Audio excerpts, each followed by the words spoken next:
say, Jesus, I try.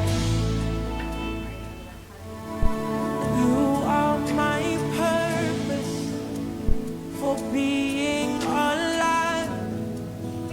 All the glories of this world do not compare to the day when I meet you. I'll stare in your eyes when you ask me how far. I'll say, Jesus, I try. You are my purpose for being alive. All the glories of this world do not compare to the day when I meet you. I'll stare in your eyes when you ask me how far. I'll say, Jesus, I try. You are my purpose for being alive.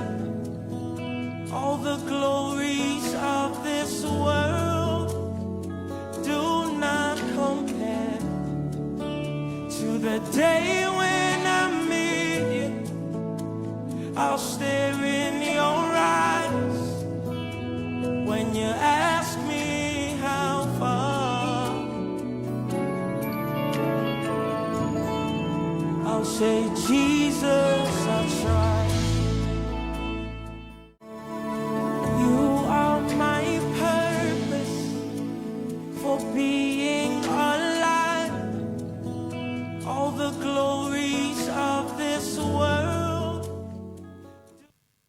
Isang mapagpalang gabi sa ating lahat.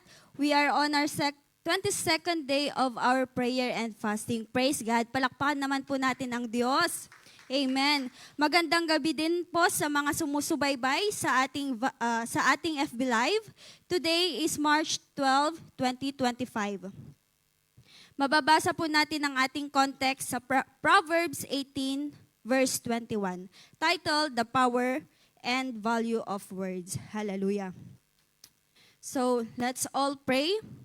Hallelujah, we glorify your name. Father God, hallowed be your name on earth and in heaven. We worship you in spirit and truth. We acknowledge your goodness and your presence tonight. Thank you, Holy Spirit. Salamat, Panginoon, sa mga salita mong pag-aaralan namin at pagbubulay-bulayan po namin sa gabing ito. Salamat din, Panginoon, sa mga tenga na handang makinig at mga pusong tatanggap sa iyong mga salita. I'm praying for fresh revelation sa iyong salita at patuloy na mag-manifest sa aming mga buhay. Gamitin mo ako upang ipahayag ang katotohanan sa iyong mga salita. I humble myself, Lord God. Teach me to deliver your words tonight. Not my own knowledge and understanding, but the knowledge and wisdom na nanggagaling lamang sa iyo, Panginoon. For you alone the highest glory, honor, and praises in Jesus' name. Amen. So let's read our context sa Proverbs 18 verse 21. Death and life are in the power of the tongue, and they that love it shall eat the fruit thereof.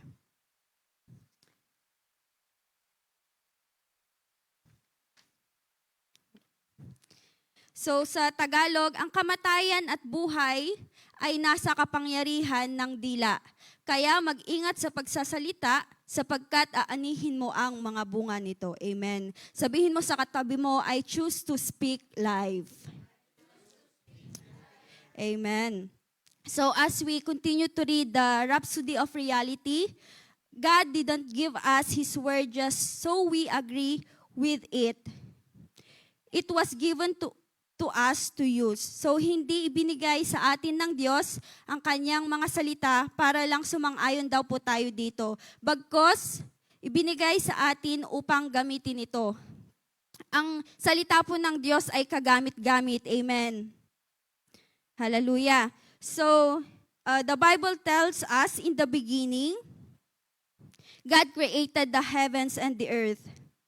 Sinasabi ng Biblia na sa simula, nilikha ng Diyos ang langit at ang lupa. Paano niya ito ginawa? Sa pamamagitan ng kanyang salita or binigkas niya ito. So mababasa po natin ito sa Genesis chapter 1. Sinabi ng Diyos na magkaroon ng liwanag at dilim. Amen. Tubig at kalawakan, mga dagat at lupa, araw at mga panahon, mga nilalang na buhay at tao na kawangis niya. God's word is God's creative material. Ang salita ng Diyos ay material ng paglikha ng Diyos. So, when He says something, it becomes. Whatever He says, manifest. Kapag may sinabi ang Diyos, nagiging totoo or nangyayari nga ito. Anumang sabihin niya ay nagiging realidad. Kaya, totoo po yung manifestation. Amen. Exercise po natin ito at i-practice. Salitain po natin by faith na mangyayari po yan. Amen. Paggising mo pa lang sa umaga, dapat dinedeklarahan mo na po yung buhay mo ng mga mabubuting salita, ng mga mabubuting bagay. Ganon din po yung mga taong nakapaligid sa iyo. Amen. Speak life, speak healing, speak restoration, speak victory, speak blessings and prosperity sa buhay mo at sa buhay ng mga taong nakapaligid sa iyo. Ayun. And He created us to look like Him and function like Him. Nilikha niya daw po tayo ng kawangis niya at mag-function tulad niya. The most important part of your life is your ability to use words. Maybe you didn't know it, but words define your life. So, ang pinaka-importante daw sa buhay po natin is yung kakayahan nating gamitin ang salita. Ang salita ang naglalarawan ng ating buhay. Words define your value. Words define your personality. Ang salitang naglalarawan din po sa ating personalidad at pagkatao. You are no better or greater than your words. Your life is the expression, manifestation, and reflection of your words. Ang buhay natin ay ang resulta o bunga ng ating mga sinasalita. Kaya next time na may mga musta po sa atin, wag daw po nating sabihin na ganito pa rin yung buhay ko, walang pinagbago or okay lang. Sa Ilocano naman pag may yung iba pag kinakamusta, sabi nila kastoy marigrigat latta. But sa Tagalog, naghihirap pa din daw po yon. Instead, sabihin natin na ito, blessed na blessed, pinagpapala ni Lord. Amen? Binabago ng Diyos araw-araw. So, what you speak is what you get. There is a power in our words. Amen? But, be watchful and careful sa mga binibitawan po nating salita dahil may effect at resulta sa ating buhay at sa buhay ng mga nakakasalamuha po natin. So, yun nga, it doesn't take long to know who a person is daw. All they have to do is speak for a few minutes. Sabi po dito na makikilala natin ang isang tao sa kanyang pananalita. Your words locate you, they reveal where you are, they shape your life. So ang salita ang humuhubog po sa ating pagkatao. So sabi ni Pastor Chris Yakilome dito, consider how Jesus used words. His words carried power, wisdom, and authority. He changed circumstances and performed lives with words. So, speak like Jesus, na may power, na may authority, na may wisdom. Binago niya ang mga kalagayan at ang mga buhay gamit ang kanyang salita. Therefore, kahit anuman ang sitwasyon mo ngayon, ikaw man ay dumadanas ng pagsubok sa buhay, salitain mo na magbabago. We have the authority to change your situation dahil nagpo-function nga po tayo tulad ni Jesucristo. Gaya na lamang po sa nangyayari sa Pinas, may power po tayo to change yung nangyayari sa Pilipinas. Kaya magkaisa po tayo to ipag-pray natin na si Lord yung magbigay ng guidance, si Lord yung magbigay ng malawak na pagkaunawa sa bawat mamamayang Pilipino. Amen. So, sabi pa dito, crowds gathered, thousands of people thronged him just to hear him speak. So, yung mga tao before, nagkukumpul-kumpulan para lamang marinig yung word ni God. Kasi, word ni Jesus. Amen. Kasi, may power nga sa kanyang salita. Kumbaga, nagkakaroon sila ng knowledge and wisdom once na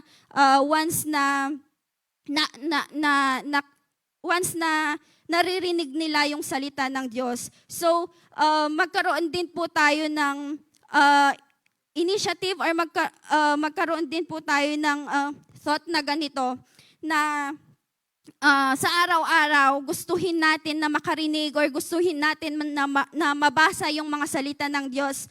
Kasi ito yung nagbibigay ng guidance, ito yung nagbibigay ng knowledge at wisdom sa araw-araw. Amen. So, if we read the Bible sa Matthew 8:27, when he calmed the storm, the disciples were astonished and said, "What manner of man is this, that even the winds and the sea obey him?"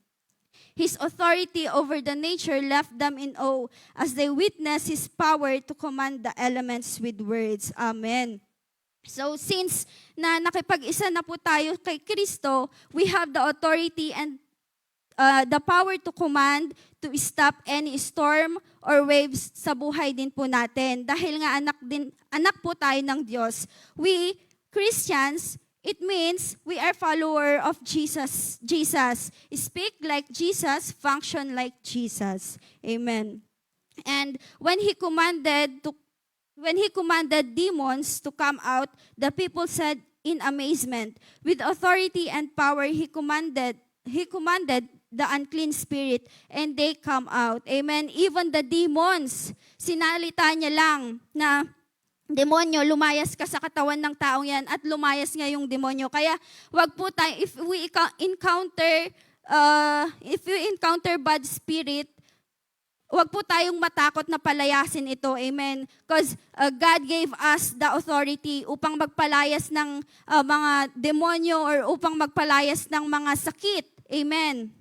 So, gamitin po natin ang words natin na may wisdom na nanggagaling sa Panginoon.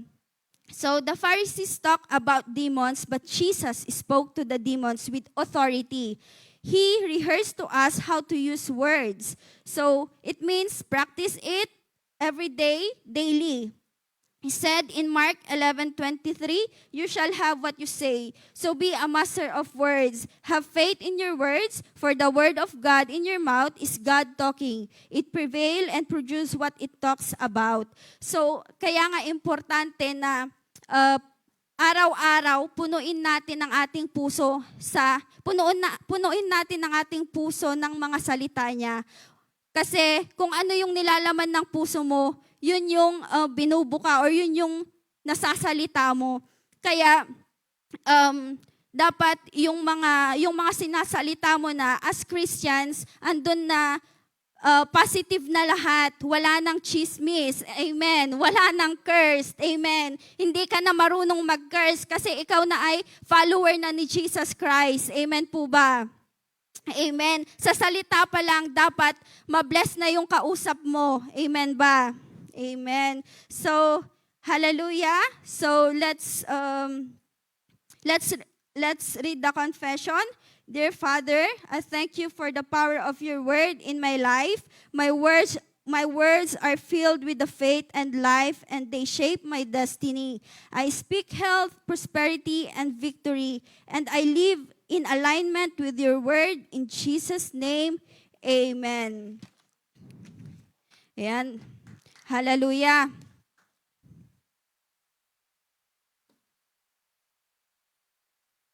So, for the further study, basahin po natin yung Mark 11:23, James 3, verse 5 to 6, and Matthew 12, verse 36 to 37. And sa mga may balak po or nagbabasa ng Biblia, 1-year Bible reading plan, Mark 15, verse 1 to 20, and Numbers 32 to 33. And meron din po tayong option dito. Kung hindi po natin kaya yung 1 year, meron po tayong 2 years Bible reading plan po dito. Matthew 22, verse 15 to 22, and Exodus 21. So let me pray. Hallelujah, hallelujah. Praise you, Lord. Praise you, Jesus. Thank you, Lord, for your powerful words tonight and the fresh revelation sa iyong mga salita. Thank you, Holy Spirit. Salamat din po, Panginoon, sa tenga at sa mga puso, Panginoon, na nakinig at tumanggap sa iyong mga salita. Patuloy mo na bigyan kami ng malawak na kaunawaan sa iyong mga salita upang aming magamit at maisalita ng may power and authority sa araw-araw. Let your words manifest in our life. Dalangin ko na patuloy naming malakaran ang iyong mga salita habang kami nabubuhay sa mundong ito. As Psalms 119